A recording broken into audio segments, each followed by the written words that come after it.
పరిశుద్ధాత్మదేవ, నువ్వు లేకపోతే మా బ్రతుకులు వ్యర్థము నాయన. పరిశుద్ధాత్మదేవ, నీ ప్రేమను రుచి చూసే కృపను మాకు దయచేయండి.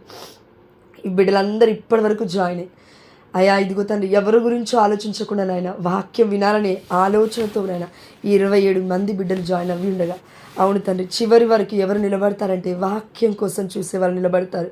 అద్భుతాల కోసం వచ్చేవాళ్ళు, ఆశ్చర్యకారాల కోసం వచ్చేవాళ్ళు, తిండి కోసం వచ్చేవాళ్ళు ఉండరు ప్రభు. చివరి వరకు ఏదేదో పనులంటూ వెళ్ళిపోతూనే ఉంటారు. కానీ వాక్యం ఇంకా నాతో ఏం మాట్లాడుతుంది, వాక్యం ఏం చెప్తుంది, నేనేం మార్చుకోవాలని ఎంతమంది బిడ్డలైతే ఆత్మదాహం కొని ఉన్నారో అంతమంది బిడ్డల్ని బట్టి నీకు స్తోత్రం ప్రభు. నీకు వేలాది వందనాలు తండ్రి. అవును యేసయ్య, క్రియలు లేని విశ్వాసం వ్యర్థము. అయా, మేము ఇంకా ఇంకా నీలో ఎదుగుటకు మాకు కృపను దయచేయండి. ముఖ్యంగా లూసిఫర్కున్న క్యారెక్టర్ నా తండ్రి బిడ్డ చెప్పినట్లుగా, అవును దేవ, గర్వాన్ని మా నుంచి తీసివేయండి ప్రభు.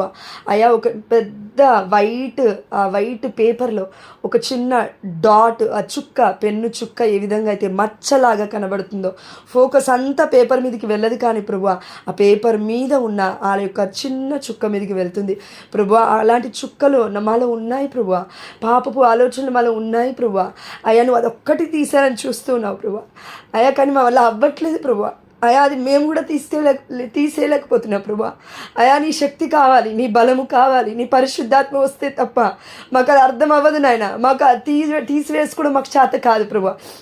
దయచేసి నాయన, మాలో ఉన్న ఆ విధేయత, మాలో ఉన్న గర్వము, మాలో ఉన్న అహంకారము, మాలో ఉన్న ఆ బిడ్డ ఎన్ని చెప్పిందో ప్రభు, అన్ని గుణగణాలు నా తండ్రి నీలో ఉన్నాయి మాకు ఇవ్వండి ప్రభు. సాతానులో ఉన్నవి మా నుంచి తీసివేయమని మిమ్మల్ని అడుగుచున్నాను తండ్రి. అయా, దయచేసి మమ్మల్ని కనికరించు ప్రభు, కృప చూపించు ప్రభు. ఈ నైట్ నిద్రపోతూ ఉండగా నీకే వేలాది వందనాలు చెల్లిస్తూ ప్రభు, దయచేసి నాయన. అమ్మ, ఒక్క ప్రశ్న పరిశుద్ధాత్మ దేవుడు అడగమంటున్నాడు. ఒక్క ప్రశ్న. రేపు పరిశుద్ధాత్మ అంటే పెంతెకోస్తు పండుగను మనం కొనియాడుతూ ఉన్నాము కదా. ఈ పండుగ అందరు కొనియాడతారా? ఒకసారి చెప్పండి. కరెక్ట్, కథోలిక శ్రీసభ మాత్రమే సెలబ్రేట్ చేస్తుంది. ఈవెన్ కనీసం మన గురువులైనా కానీ మనం వెళ్ళినప్పుడు మనకి లిటర్జికల్ క్యాలెండర్ చూస్తే అక్కడ మన పెంతెకోస్ట్ ఫీస్ట్ అని ఉంటుందండి. ఫీస్ట్ని మనం ఘనంగా కొనియాడుతున్నాం. ఇండివిజువల్గా మనం అనుకున్నాం, ప్రిపేర్ అవ్వాలి, సిద్ధపడాలి. లూకాసు వార్త 11:13 ప్రకారము ఏం అడుగుతున్నాం? ఇండివిజువల్గా మీ ఒపీనియన్ చెప్పండి. ఆన్సర్ నేను చెప్తాను. ఏం అడుగుతున్నాం? ఎస్, మంచి ఆన్సర్, నేను కాదంటలేను. కానీ పరిశుద్ధాత్మ నాకు ఇచ్చింది ప్రేరణ ఏంటంటే, పాప పశ్చాత్తాప హృదయాన్ని అడుగు అని. అదేంటి ప్రభు అంటే, పాప పశ్చాత్తాప హృదయం ఉంటే ప్రేమ ఉంటుంది, ప్రేమ ఉంటే పరిశుద్ధాత్మ దేవుడు ఆటోమేటిక్గా ఉంటాడు, ప్రేమ ఉంటే పరిశుద్ధాత్మ దేవుడు వస్తాడు, పరిశుద్ధాత్మ ఉంటే ప్రేమ వస్తుంది. ఇది వైస్ వర్స. నేను దేవుని అదే అడుగుతున్నాను ప్రభు. ఏమడగంటావు? పెంతెకోస్తు ఫీస్ట్కి నాకు పరిశుద్ధాత్మ కావాలంటే అడుగుతున్నావు. కరెక్టే, పాప పశ్చాత్తాపం అంతెందుకండి, నేను ఏదో సింపుల్ చెప్పట్లేదు. ఇది ఇందాక మీరు అబ్జర్వ్ చేస్తే అక్క వాక్యంలో మొత్తము మన కీర్తన గ్రంథం 51వ అధ్యాయం అని చెప్పింది. నేను కన్ఫర్మ్ అయిపోయాను, ఇక పరిశుద్ధాత్మ దేవుడే మాట్లాడుతున్నాడు ఈ వాక్యం అని. నిజంగా 51వ కీర్తన 17వ వచనం రోజుకు ఒక 10 సార్లు గుర్తు చేస్తాడు పరిశుద్ధాత్మ దేవుడు. నిజంగా చెప్తున్నాడు. అయినప్పటికీ గర్వము, అయినప్పటికీ మచ్చలు, అయినప్పటికీ దురదలు, అయినప్పటికీ ఘోరమైన ఆలోచనలు అండి. మనుషులం కదా, ఉంటాయిలే. కానీ దేవుడి కృప, పరిశుద్ధాత్మ వరం అనేది కూడా నిజంగా అది ఆయన ఇవ్వాలనుకుంటేనే అమితంగా ఇస్తాడు. పాప పశ్చాత్తాప హృదయమైన కూడా అమితంగానే ఇస్తాడు. ఇదొకటి. అండ్ ఇంకొక రెండో క్వశ్చన్ తప్పుగా అనుకోవద్దు. అక్క నిన్న వాక్యం చెప్పారు, ఎవరు నిర్మలక్క చెప్పారు. ఈరోజు ఈవెన్ మన మేరక్క కూడా చెప్పిందండి. ఒక చిన్న సొల్యూషన్ చెప్తున్నాను నేను అంతే, రేపు సిద్ధపడడానికి. అక్క కూడా చెప్పారు ఏంటంటే, యోహాను సువార్త 15వ అధ్యాయం మనం అంటు కట్టబడాలి అని. ఒకటి ఆలోచించండి. పరిశుద్ధాత్మ దేవుడు నాకు రివీల్ చేసి నేను చెప్తున్నానమ్మా, తప్పుగా అనుకోవద్దు. ఒక్కొక్కరికి ఒక్క విధంగా రివీల్ చేస్తాడు పరిశుద్ధాత్మ దేవుడు. యోహాను సువార్త 15వ అధ్యాయము 5వ వచనం, నేను లేక మీరు ఏమీ చెయ్యజాలరు. ఇదొకటి. దానికి అటాచ్డ్గా ఉన్న వర్డ్ ఇదిగో అంటు కట్టబడి ఉండాలి. మీరు నాలో ఉండాలి, నేను మీలో ఉండాలి. ఇది ఒకవేళ వాక్యమే అయితే గనక అది మనలోకి ఎట్లా వస్తుంది వాక్యం? ఇప్పుడు ఫర్ ఎగ్జాంపుల్ యోహాను సువార్త 1:1, ఆదిలో వాక్కు ఉండెను, ఆ వాక్కు దేవుడి యందు ఉండెను, ఆ వాక్కు దేవుడాయను. ఫినిష్. ప్రొటెస్టెంట్ సంఘాలు మొత్తం ఇది విశ్వసిస్తాయి, వర్గాలు మొత్తం విశ్వసిస్తుంది. అంతెందుకు అన్యుడు కూడా ఇది విశ్వసిస్తాడు, అయిపోయింది. కానీ కథోలిక శ్రీసభలో ఉన్న ట్రెడిషన్, మన కడతలైన కథోలిక శ్రీసభే కాదు, సత్యం ఏం చెప్తుంది అంటే, సత్యోపదేశము వర్డ్ బికేమ్ ఫ్లెష్ అంటే యేసయ్య మానవుడై మన మధ్యలో నివసించాడు. వాక్కు మానవుడై మన మధ్యలో నివసించాడు. ఆయన పేరు ఏంటంటే దివ్య సప్రసాద నాథుడు. చిన్న ఎగ్జాంపుల్ చెప్తాను, అయిపోయింది 2 నిమిషాలు. ఎందుకంటే రేపు హోలీ కమ్యూనియన్ తీసుకునేటప్పుడు మనం అడగాలి కాబట్టి పరిశుద్ధాత్మ కోసం నేను ఇది చెప్తున్నాను. చాలామందికి ఆ టైంలో రిపెంటెంట్ హార్ట్, ఆ టైంలో ద గిఫ్ట్ ఆఫ్ ఫర్గివ్నెస్ అనేది ఎక్కువగా వస్తుంది మనం అడిగితే. తప్పకుండా యేసయ్యనే మనలో ఉన్నాడు కాబట్టి. అయితే ఆ టైంలో మనం గుర్తుపెట్టుకోవాల్సింది ఒకటి ఏంటంటే, ఇప్పుడు అంటు కట్టబడటం అంటే ఒక మొక్క ఉంది అక్కడ నేను చెప్పినట్టు, ఆ మొక్క దగ్గర ఒక దగ్గర కట్ చేసి ఇంకోటి ఏదైనా పెడితే కూడా దానికి అంటు కట్టబడితే అది మంచిగా ఫోల్డ్ చేస్తే కూడా దానికి ఎక్స్టెన్షన్గా అది వస్తుందంట, ఒక మొక్క ఇంకో మొక్కకు అంటు కట్టబడితే. అంటే ఈ మొక్కకి లోపల ఆ యొక్క వేర్ల నుంచి వస్తున్న నీళ్ళు, వేర్ల నుంచి వస్తున్న ప్రోటీన్స్, వేర్ల నుంచి వస్తున్న ఎరువులు ఏదైతే అది మొత్తము తీసుకుంటుందో, చెమ్మ నీరు కూడా, ఈవెన్ వాటర్ పోయకపోయినా మనం మంచు ద్వారా కూడా అది అబ్జర్వ్ చేసుకుంటుంది. అంటే అన్నిటికీ కార్నర్లో ఉన్న ప్రతి ఆ యొక్క చిన్న చిన్న ఆకులకు కూడా అది పంపిస్తుందండి. వేరు దగ్గర ఎక్కడో మూల, ఎక్కడో భూమిలో ఉన్న కింద ఉన్న ఆ వేరు తీసుకొని అబ్జర్వ్ చేసుకొని అది తీసుకొని అన్నిటికీ ఎక్కడో పైన ఒక 6 ఫీట్ల చెట్టు అనుకోండి, పైన ఆ చిన్న ఆకు కూడా అది అందిస్తుందంటే లోపల ఏదో జరుగుతుంది. అదేంటంటే అంటుకట్టబడడం అంటే సంపూర్ణంగా ఓన్లీ పరిశుద్ధాత్మ దేవుడు వచ్చాడా అయిపోయిందా కాదు కదండి, అట్లా కాదు. అది ఎట్లా అంటే, ఇప్పుడు యేసయ్య దివ్య సప్రసాద నాథుడుగా నాలోకి వస్తున్నాడు. నేను లేక మీరు ఏమీ చేయజాలరంటే, ఈ దేహము మన జోసెఫ్ ఎడుఫాద్ గారు చెప్పారు కదా, ఇప్పుడు నా దేహము దుర్బలంగా ఉంది, నేను మన్నించలేను. ఇప్పుడు ఒక బిడ్డ దగ్గరికి వెళ్ళి నేను మన్నించలేను. పరిశుద్ధాత్మ దేవుడు చెప్తున్నాడు ఎల్లు మన్నించు అంటాడు. కానీ దేహం మన మాట ఉంటుంది కదా, అది వెళ్ళదు. కానీ ఆత్మ దేవుడి స్వరం విన్న బిడ్డలం ఏం చేస్తామంటే అలా కదులుతుంది మన శరీరం దివ్య మందసం వలె. వెళ్ళి కాళ్ళ మీద పడ్డా క్షమాపణ అడుగుతాం, చేతులు పట్టుకొని క్షమాపణ అడుగుతాం, లేదంటే హగ్ చేసుకుంటాం, ఏదైనా చేస్తాం. అంటే అది మన శక్తికి మించి మనం ఏదో చేసామండి. అక్కడ పాప మన్నింపుని మనం అడిగాం అంటే అక్కడ ఎవరున్నారంటే యేసయ్య ఉన్నాడు మనలో. అది మనం చేయలేదు, మన దేహంలో యేసయ్య ఉన్నాడు. అంటే ఎవరు అంటుకట్టబడి ఉన్నారు? మనలో యేసయ్య ఉన్నాడు. మనం ఎవరిలో అంటుకట్టబడి ఉన్నాం? యేసయ్యలో ఉన్నాము. అంటే ప్రియమైన దేవుడు బిడ్డలారా, అదేదో వాక్య రూపంలో విన్నామా అయిపోయిందా కాదు, అది జీవ రూపంలో మనలోకి వస్తుందంటే దివ్యమైన సప్రసాద నాథుడు మనలోకి వస్తున్నాడు. అందుకే కన్నతలైన కథోలిక శ్రీసభ మాత్రమే కార్పస్ క్రిస్ట్ అని, అంటే దివ్య సప్రసాద నాథుడి పండుగ అని, హోలీ ట్రినిటీ ఫీస్ట్ అని, పరిశుద్ధాత్మ మహోత్సవం అని, సోలమనిటీ అని ఫీస్ట్లని పండుగలను ఎందుకు కొనియాడుతుందంటే, ప్రతి పండుగ మనకు ఒక కనువిప్పు. మనం అడగాలి స్పెషల్గా దేవుని ఏదో. అందుకే దేవుడు లేకుండా మనం ఏం చేయలేం. యేసయ్య నాలో లేకుండా నేను ఏం చేయలేను. ఇక జీవించినది నేను కాదు, క్రీస్తే నా యందు జీవించున్నాడని పునీత పౌలు గారు అందుకే అన్నారండి. ఆయనంతటిగా ఆయన చేయలేడు, మనంతటిగా మనం చేయలేము. ఇదిగో నేను ఏం చేయాలనుకుంటున్నాను అది చేయలేకపోతున్నాను, నేను ఏం చేద్దాం అనుకుంటున్నాను అది చేయొద్దు అనుకుంటున్నాను అది చేస్తున్నాను. అయ్యో ఏంటిది? ప్రియమైన దేవుడు బిడ్డారా, దేహము సాతాను మనకు తెలుసా? ఎస్. లోకం సాతాను మనకు తెలుసా? ఎస్. సాతాను. కాబట్టి ఈ దేహం మనది కాదు, అది మర్చిపోవాలి మనం. పరిశుద్ధాత్మతో మనం నింపబడుతున్నాడు. దానికి అర్థం ఏంటంటే తండ్రి, కుమార, పరిశుద్ధాత్మ. మరియతలు ఎలా నింపబడింది? సర్వోన్నతుని శక్తి నిన్ను ఆవహించును, పరిశుద్ధాత్మ నీపై ఏం చేయను, పవిత్ర శిశువుకు నువ్వు జన్మనిస్తావు. రేపు మనం జన్మించే రోజు పరిశుద్ధాత్మలో. అంటే ఆత్మ అంటే ఏంటి? దేవుడే ఆత్మ, యేసయ్య ఆత్మ. కాబట్టి అంటు కట్టబడడం అంటే ఏంటంటే, ఇప్పుడు నాలోకి వస్తున్న జీవమైన ఆ వాక్యము కంప్లీట్గా ఉండాలి.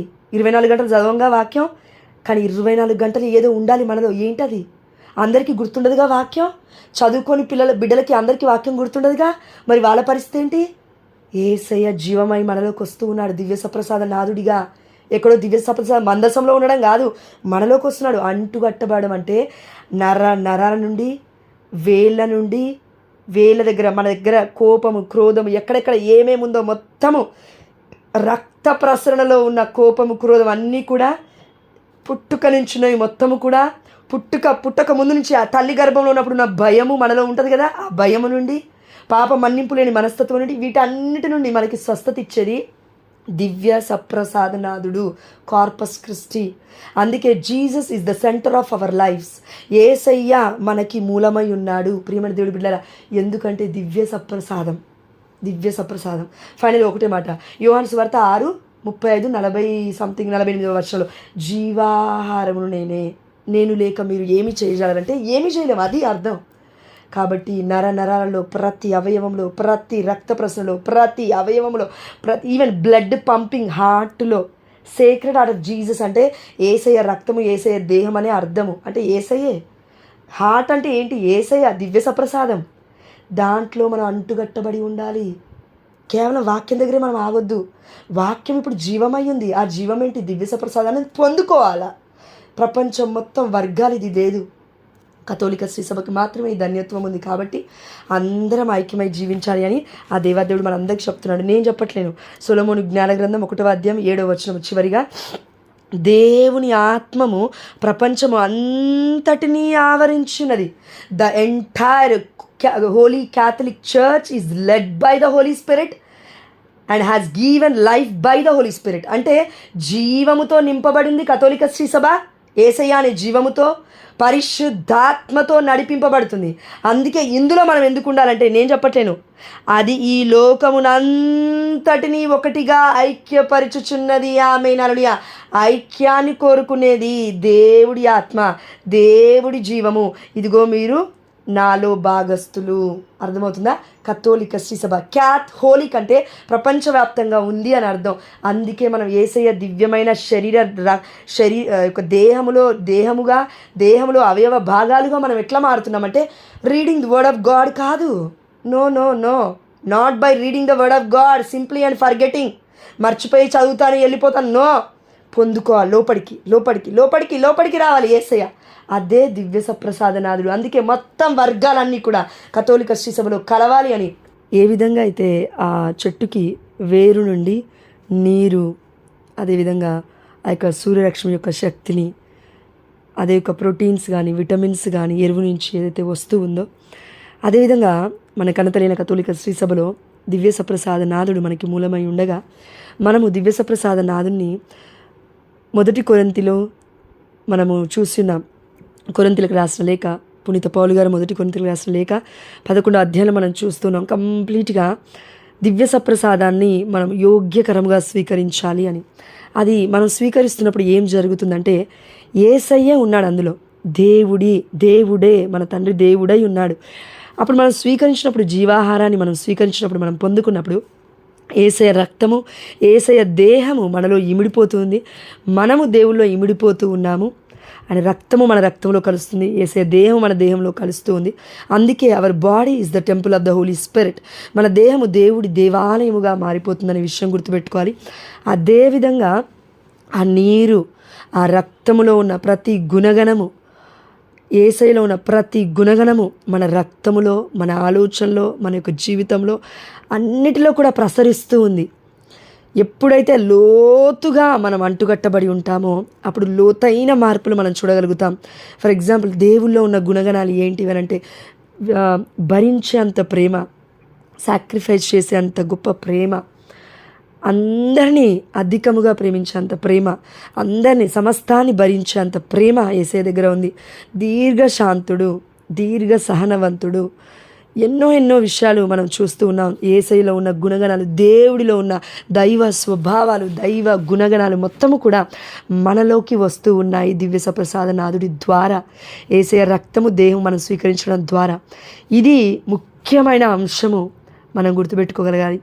దీని ద్వారా మనం పెంతెకోస్తు పండుగలో దివ్య సప్రసాదనాథుని ప్రతి వారం తీసుకుంటాము. కానీ దివ్య సప్రసాదనాథుని ఈ యొక్క గొప్ప పండుగ రోజున యోగ్యకరంగా మనం తీసుకోవడం ద్వారా మనలో దేవుడి యొక్క క్యారెక్టరిస్టిక్స్, దేవుడి యొక్క గుణగణాలు లోతైనవిగా నాటుబడి ఉంటాయి. అందుకే దేవుడు అన్నాడు కదండి మనకి యోహాను సువార్త 15వ అధ్యాయం 5వ వచనం, నేను లేక మీరు ఏమీ చేయజాలరు. అంటే మన మనస్సు, మన ప్రాణాత్మ, మన దేహము, మన యొక్క మైండ్ సమస్తము కూడా దేవుడు చెప్పినట్లుగా నడవాలి. ఎలా నడుస్తుంది? యేసయ్య ఉంటేనే మనలో నడుస్తుంది. వాక్య రూపంలో బయట ఉండడం కాదండి. The word became flesh.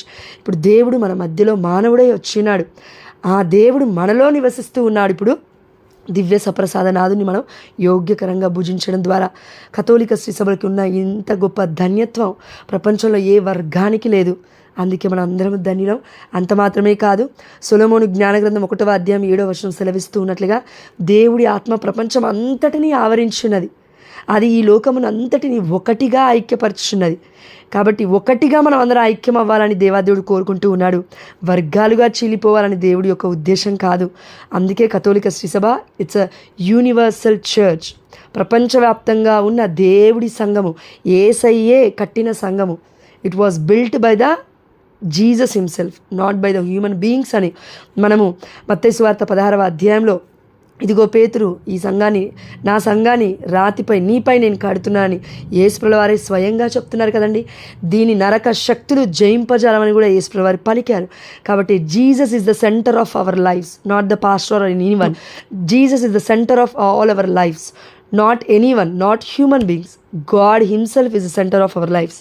అందుకే కన్నతల్లిన కథోలిక శ్రీసభ సమస్తం ప్రపంచం మొత్తం కూడా దివ్య సప్రసాద నాదుని ఆరాధించడమే దివ్యమైన బలి పూజ, సాక్రిఫైస్, కృతజ్ఞత బలి పూజ, త్యాగ బలి పూజ మనం చూస్తూ ఉన్నాం మన కళ్ళ ముందు. దివ్యమైన బలి పూజ మాత్రమే. ఇదే నిజమైన ఆరాధన. సత్యమందు ఆత్మయందు నన్ను ఆరాధించాలి అని ఆనాడు యేసుప్రభుల వారు సమరయ స్త్రీతో చెప్పినారు. ఈరోజు మనందరితో కూడా ఈ వాక్య పరిచయం ద్వారా సత్యాన్ని బోధించారు. అదేవిధంగా ఆత్మలో మనం ఇంకా వర్ధిల్లాలని దేవాదేవుడు ఈ పెంతెకోస్తు పండుగ రోజున మనకి యొక్క నిజమైన నిగూఢమైన పరమరహస్యాన్ని వెల్లడించినందులకు దేవుడికే సమస్త ఘనత మహిమ ప్రభావములు చెల్లిస్తూ, దివ్య సప్రసాద నాదుని యోగ్యముగా మనం తీసుకునేటప్పుడు మనం అడగాల్సింది, ప్రభువా నిన్ను అధికముగా ప్రేమించే గొప్ప కృపను మాకు దయచేయండి. దానికి మాకు నీ ఆత్మ కావాలి. నీ ఆత్మే మా నుండి మొరపెడుతుంది, నీ ఆత్మే మిమ్మల్ని ప్రేమిస్తుంది, నీ ఆత్మే మా నుండి ఏదైనా నీ కోసం చేయగలుగుతుంది అనే ఒక విశ్వాసముతో ఈరోజు మనము దివ్య సప్రసాద నాదుని లోకొందాం. దేవుడికే సమస్త ఘనత మహిమ ప్రభావములు చెల్లిస్తూ, జీసస్ అంటే ఒక సీక్రెట్ హార్ట్ ఆఫ్ జీసస్ అంటాం. యేసునాథుని తిరు హృదయం మరియు తన నిష్కలంక మాత హృదయానికి మన కుటుంబాన్ని సమర్పిస్తూ, ఈరోజు మనం ఇంకా దేవుల్లో ఇంకా ఇంకా ఇంకా అంటుకట్టబడి లోతైన సత్సంబంధంలో మనం దేవుడితో జీవించాలి అని దివ్య సప్రసాద నాదుని లోకుంటూ మనం బ్రతిమాలు కొందన్న దివ్య సప్రసాద నాదుని మనం లోకుంటూ, అదేవిధంగా దేవుని అడుగుతూ దేవుడి మహిమార్థమై ఇంకా జీవించాలి. జీవాహారం నేనే అని చెప్తున్నా ఈ జీవాన్ని మనము, ఈ సత్యాన్ని మనం ప్రకటించాలి అని దేవాదేవుడు కోరుకుంటున్నాడు. దేవుడికి మహిమ కలుగునుగాక. ఆమేన్. హల్లెలూయా. దేవుని ప్రేమించేవాడు పరులను ప్రేమించకుండా ఉండలేడు. ప్రేమే సమస్తాన్ని భరిస్తుంది.